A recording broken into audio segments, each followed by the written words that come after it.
Dhallywood queen Apu Biswas আবার ফিরে এসেছেন একদম নতুন লুকে। ওজন কমিয়ে নতুন এনার্জি নিয়ে তিনি প্রস্তুত নতুন সিনেমার শুটিং এর জন্য।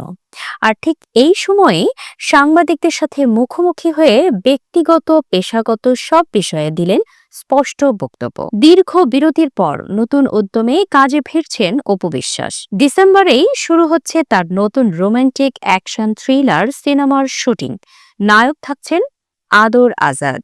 নিজের পরিবর্তিত রূপ, শরীরচর্চা এবং পেশাগত পরিকল্পনা নিয়ে তিনি বলেন, নিজেকে নতুন করে সাজাচ্ছি। দর্শকের ভালোবাসা আমাকে আরও অনুপ্রাণিত করে। সাংবাদিকদের এক প্রশ্নে ব্যক্তিগত ইস্যু উঠতেই অপু বিশ্বাস সরাসরি জানিয়ে দেন, এমন কোনো প্রশ্নের জবাব আমি দেব না যা আমাকে বারবার বিতর্কে ফেলবে। তিনি বলেন, সোশ্যাল মিডিয়ায় একই বিষয়ে বারবার বিতর্ক তৈরি হয়, তাই তিনি পেশাগত জায়গাতেই থাকতে চান। এক সাংবাদিক তার ছেলে জয় ও সাকিব খানের সম্পর্ক নিয়ে প্রশ্ন করলে অপু বিশ্বাস মৃদু হাসিতে বলেন, বাবা ছেলের সম্পর্ক এটা কি প্রশ্নের মধ্যে পড়তে পারে?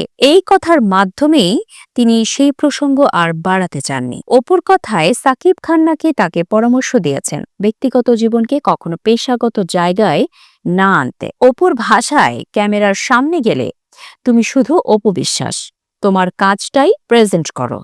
আর সৌন্দর্যের রহস্য জানতে চাইলে অপু বিশ্বাস হাসতে হাসতে উত্তর দেন, মানুষ নাকি ভালোবাসা পেলে সুন্দর হয়। আমি মনে হয় ভক্তদের ভালোবাসাই সুন্দর হয়েছি।